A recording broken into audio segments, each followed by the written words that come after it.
Reports now நேயர்களுக்கு வணக்கம். பாரத பிரதமர் திரு நரேந்திர மோடி அவர்கள் பிரதமர் இந்த 11 ஆண்டுகளுக்கு உள்ள இந்தியாவுடைய ஸ்டேச்சர் அப்படின்றது உலகளாவிய அளவில் பெரிய லெவலில் கூடியிருக்கு அப்படின்னு தான் நம்ம சொல்லணும்.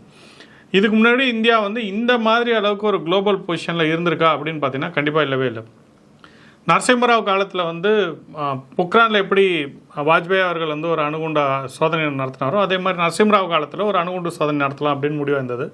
ஆனால் அமெரிக்க பிரதமருடைய மிரட்டலுக்கு படிஞ்ச அந்த சோதனையை கைவிட்டுட்டாங்க. பின்னாடி தைரியமாக வாஜ்பாய் அவர்கள் தான் நடத்தினார். அதே மாதிரி நம்ம நாடு கிட்டத்தட்ட பேங்க் இந்த நிலைமையில் IMF கிட்ட கடன் வாங்கணும், தங்கம் மத்திய கிழக்கு நாடுகளில் கையகப்படுத்தப்பட்டது. இந்த மாதிரி பல விஷயங்கள் இந்தியாவுடைய பொருளாதாரமாக இருக்கட்டும், இந்தியாவோட ஸ்டேச்சராக இருக்கட்டும், ஃப்ராஜைல் எக்கானமி அப்படின்னு சொல்கிறவங்க தான் இந்தியா இருந்தது. பெரிய மக்கள் தொகை கொண்ட தேசமாக இருந்தாலும் பொருளாதாரம் அப்படின்றது இந்தியாவில் ரொம்ப வலுவாக இல்லாமல் இருந்தது. உலகளாவிய ஸ்டேச்சரில் இந்தியாவோட பங்கு அப்படின்றது ரொம்ப கம்மியாக தான் இருந்தது. இந்த சூழ்நிலையில் தான் பாரத பிரதமர் நரேந்திர மோடி 2014 ஆட்சிக்கு வராரு. அவர் ஆட்சிக்கு வந்ததுலேருந்து அவர் கவனம் செலுத்தக்கூடிய ஒரு முக்கியமான விஷயம் என்னென்னா, உலகளாவிய ஒரு மேடையில் இந்தியா தலை நிமிர்ந்து நிற்கணும், நான் இந்தியன் அப்படின்னு வெளிநாட்டில் சொல்லிக்கிட்டால் நம்ம பெருமைப்படுற அளவில் இருக்கணும் அப்படின்னு சொல்லி அவர் பல விஷயங்களை முயற்சி எடுத்துட்டார். அதில் சில உதாரணங்கள் நம்ம பார்க்கலாமே. நம்ம ஆப்ரேஷன் சிந்தூர் ஒரு பெரிய எக்ஸாம்பிளாக எடுத்துக்கலாம். நம்ம நாட்டுக்குள்ளார தீவிரவாதிகள் அப்பாவி மக்களை சுட்டு கொண்டிருக்காங்க. பதில் நடவடிக்கை இந்தியா பாகிஸ்தானுக்குள்ளார அவங்களுடைய இடத்துலையே உள்ளே போய் முக்கியமான இடங்களில் தாக்குதல் நடத்தினாங்க. குறி வச்சு எங்கெங்கெல்லாம் தீவிரவாதிகள் இருக்காங்களோ அந்த இடத்துல மட்டும்தான் தாக்குதல் நடத்தினாங்க. ஆனால் உலக நாடுகள் யாரும் இந்தியாவை கண்டிக்கவே கிடையாது. அந்தளவுக்கு இந்தியாவுடைய நிலைமை இன்றைக்கி குளோபலில் பெரிய ஸ்டேச்சராக முன்னேறி இருக்குது. ட்ரம்ப் அவர்களே என்ன சொல்கிறாருன்னா, போரை நிறுத்துறதுக்கு நான் தான் முயற்சி பண்ணேன், பெருமையாக தான் தேடிக்க பார்க்குறாரு தவிர நான் இந்தியாவை கட்டளை இட்டு போரை நிப்பாட்டினேன்லாம் அவர் சொல்லலாம். இன்றைக்கி அந்த நிலைமையில் இந்தியா இல்லை, இந்தியா பெரிய லெவலில் முன்னேறி இருக்குது.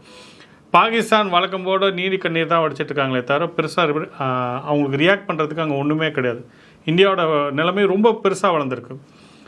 இஸ்ரேல் காசாக்கான போர் நம்ம எல்லாத்துக்குமே தெரியும், மிக தீவிரமாக நடந்துட்டு இருக்கும்போது காசாவில் பாதிக்கப்பட்ட மக்களுக்கு இந்தியா போய் முதலுதவி பண்ணியிருக்கு. அந்தளவுக்கு இந்தியா இஸ்ரேலோடையும் காசாவோடையும் நட்புறவாக இருந்திருக்கு. இஸ்ரேலோட பகைமையோ இல்லை காசாவோட ஒரு சண்டையோ இந்தியா வாழ்த்துக்க கிடையாது. எது நியாயமோ அதை இந்தியா செஞ்சுக்கிட்டு இருக்கு. எது கரெக்டோ, இந்தியாவுக்கு எது லாபகரமான விஷயமோ அதை இந்தியா பண்ணிக்கிட்டு இருக்கு. ரொம்ப நம்ம குறிப்பிட்டு சொன்னோம்னா, ரஷ்யா உக்ரைனுடைய போர் தொடக்கத்தில் இந்தியாவுடைய செயல்பாடு அப்படின்றது ரொம்பவும் பிரமிக்க வைக்கக்கூடிய ஒரு விஷயமாக தான் இருந்தது. ஏன்னா உக்ரைனில் நிறைய இந்தியர்கள் போய் மருத்துவம் படிச்சுட்டு இருந்தாங்க. நிறைய பேர் செவிலியர்கள் அங்கே வேலை பார்த்துருந்தாங்க. ரொம்ப குறைவாக வேறு துறைகளில் உக்ரைனில் வேலை பார்த்துருந்தாங்க. அவங்களெல்லாம் மீட்டு இந்தியா கொண்டு வர வேண்டிய சூழ்நிலை இருந்தது. ஏன்னா போர் பதட்டம் ஜாஸ்தியானதுனால அங்கே இருக்கக்கூடிய இந்திய மக்களுடைய வாழ்க்கை பாதிக்கப்படக்கூடாது அப்படின்னு சொல்லி ரஷ்யா தன்னுடைய போரை லைட்டாக ஸ்லோ டவுன் பண்ண சொல்லி உக்ரைனில் இருக்கக்கூடிய மக்களை இந்தியாவுக்கு மீட்டு கொண்டு வர வேலையில் பாரத பிரதமர் இறங்கினார். நம்மளுடைய வெளியுறவுத்துறை அமைச்சருடைய செயல்பாடுன்றது ரொம்ப பாராட்டுதற்குரிய ஒரு விஷயமா இருந்தது. எந்த அளவுக்கு இந்தியா ஒரு வலிமையான ஒரு நாடாக இருந்திருக்கு. ஒரு உக்கிரமாக ஒரு போர் நடந்துட்டுருக்கு. கிட்டத்தட்ட சொல்லணும்னா வெஸ்ட் விசஸ் ரஷ்யா அப்படின்ற மாதிரி போர் உக்கிரமாக நடந்துருக்க சூழ்நிலையில் போரை லைட்டாக காம் டவுன் பண்ணி நம்ம மக்களை மீட்டுட்டு வர முடியுதுன்னா நம்ம நாடு எந்த அளவுக்கு வளர்ந்துருக்கு அப்படின்றது தான் இது காட்டுது. மூணாவது முக்கியமாக இப்போது US விசஸ் இந்தியா ஒரு பெரிய பிரச்சனையாக போயிட்டுருக்குது. நம்ம ரஷ்யா கிட்டேருந்து எண்ணெய் வாங்குறதுனால ரஷ்யாவுக்கு இன்டைரக்டாக நம்ம போருக்கு சப்போர்ட் பண்ணுறோம் அப்படின்னு சொல்லி நம்ம மேலே ரொம்ப பெரிய கண்டனங்களை US தெரிவித்தது.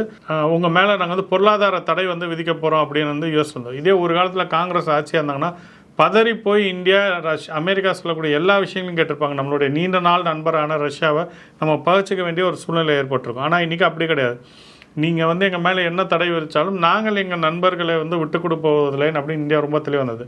இல்லை ரொம்ப குறிப்பிட்டு பார்க்கணும்னா, இந்தியா ரஷ்யா பக்கம் சைடு எடுக்கிறதோ இல்லை அமெரிக்கா பக்கம் சைடு எடுக்கிறதோ பண்ண கிடையாது. பாரத பிரதமர் ரொம்ப தெளிவாக சொன்னார், இது போருக்கான சூழ்நிலை கிடையாது அப்படின்னு.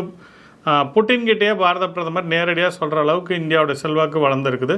போர் தொடுத்து போய் நீங்கள் ஒரு நாட்டை பிடிக்கணுன்ற அவசியம் கிடையாது, பேச்சுவார்த்தை மூலியமாகவே நிறைய விஷயத்தை முடிச்சு கட்டுக்கலாம் அப்படின்னு சொல்லி பாரத பிரதமர் புட்டின்கிட்டே அறிவுரை சொல்கிற அளவுக்கு இன்றைக்கி இந்தியாவோட நிலைமை வளர்ந்துருக்கு. புட்டின் அவர்கள் இந்தியாவுக்குள்ளார பாரத பிரதமர் செஞ்சுட்டு போயிருக்காரு. புட்டினும் மோடி அவர்களும் பார்த்திங்கன்னா ஒரு காருக்குள்ளார 45 நிமிஷம் பேசியிருக்காங்க. இதெல்லாம் பெரிய தலைவர்கள் வரலாற்றில் எங்கேயுமே நடக்காத ஒரு விஷயத்த மோடி அவர்கள் சாதிச்சுட்டு வந்திருக்காரு அப்படின்னு தான் நம்ம சொல்லணும். குறிப்பாக மோடி அவர்களுடைய சாதனை என்னென்னா, அமெரிக்கா விசஸ் பசிபிக் இந்த பக்கம் இருக்கக்கூடிய ரஷ்யா, ஜப்பான், சைனா மாதிரியான நாடுகளுக்கு நடுவில் ஒரு பேலன்சிங் பவராக தான் இந்தியா இப்போது திகழ்ந்துக்கிட்டு இருக்கு அப்படின்னு சொல்லணும். எனக்கு இந்த நாடோட நான் வந்து கூட்டு சேர்ந்துட்டு நாங்கள் வந்து ஒரு சைடு நாடு அப்படின்னு நம்ம வந்து ஒரு சைடு எடுக்காமல் நம்ம இந்திய தேசத்துக்கு என்ன தேவை, எந்த மாதிரியான முடிவுகள் எடுத்தால் இந்தியா வந்து ஒரு வலிமையான நாடாக மாறும் அப்படின்றதுல மட்டும்தான் இந்தியா கவனம் செலுத்திட்டு இருக்கு. ஒரு பேலன்சிங் பவராக தான் இந்தியா இருந்திருக்கு அப்படின்னு நம்ம வந்து சொல்லணும். இப்போ குறிப்பாக இந்த பிரிக்ஸ் விசஸ் வெஸ்ட் அப்படின்னு போகாமல் ஒரு பேலன்சிங் பவரை இந்தியா மெயின்டைன் பண்ணிக்கிட்டே வந்திருக்கு. இப்போ பிரிக்ஸ் நாடுகளுடன் நடக்கக்கூடிய வர்த்தகத்தில் இந்தியா பார்த்தீங்கன்னா 60% மேலே லோக்கல் கரன்சியை பயன்படுத்திட்டு வருது இந்தியா.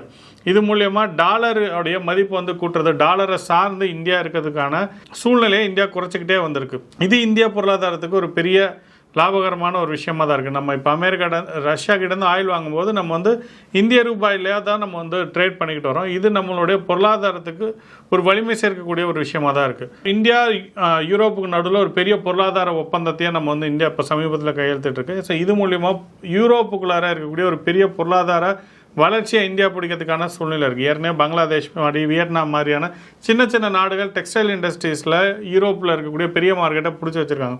ஸோ இந்தியாவுக்கு அங்கே ஏற்கனவே இந்த டேக்ஸ் பிரச்சனை காரணமாக நம்மளால் பெருசாக அங்கே போக முடியாத ஒரு சூழ்நிலை இருந்தது. இன்றைக்கி இந்த நிலைமையெல்லாம் மாறி மோடி அவர்கள் யூரோப்பியன் யூனியனோட போட்ட அக்ரிமெண்ட் மூலியமாக இந்தியா எளிதாக யூரோப்புக்குள்ளார அந்த மார்க்கெட்டை பிடிக்கிறதுக்கான வாய்ப்புகளை தான் நமக்கு கிடைக்கிறதுக்கு வாய்ப்பு இருக்குது. அதே மாதிரி அமெரிக்கா தங்களோட டாரிஃப் வந்து குறைச்சிருக்காங்க. 50% போட்டு இந்த டாரிஃபை இப்போ வந்து 18% குறைச்சிருக்காங்க. இந்த 50%க்கு முன்னாடி 21% வரைக்கும் நம்மக்கிட்ட டேக்ஸ் இருந்தது, இன்றைக்கி 18% வரைக்கும் குறைச்சிருக்காங்க. ஸோ இது மூலிமா அமெரிக்கா வந்து நம்ம எந்த ஒரு ஸ்டாண்டையும் மாற்றாமல், இப்போ ரஷ்யாவோட நம்மக்கிட்ட இருக்கக்கூடிய உறவில் எந்த ஒரு பாதிப்பும் ஏற்படுத்தாமல் அமெரிக்காவை நம்ம இறங்கி வர அளவுக்கு நம்ம வந்து செஞ்சுருக்கோம்னா மோடியோடைய ஆற்றல் எந்த அளவுக்கு இருக்குது, ஆளுமை எந்த அளவுக்கு அப்படின்றதுக்கு இதுதான் உதாரணம். நம்ம $500 பில்லியன் அளவுக்கான வர்த்தகம் வந்து அமெரிக்காவோட அடுத்த 5 வருஷம் நம்ம செஞ்சுக்க போகிறோம் அப்படின்னு சொல்லியிருக்கோம்.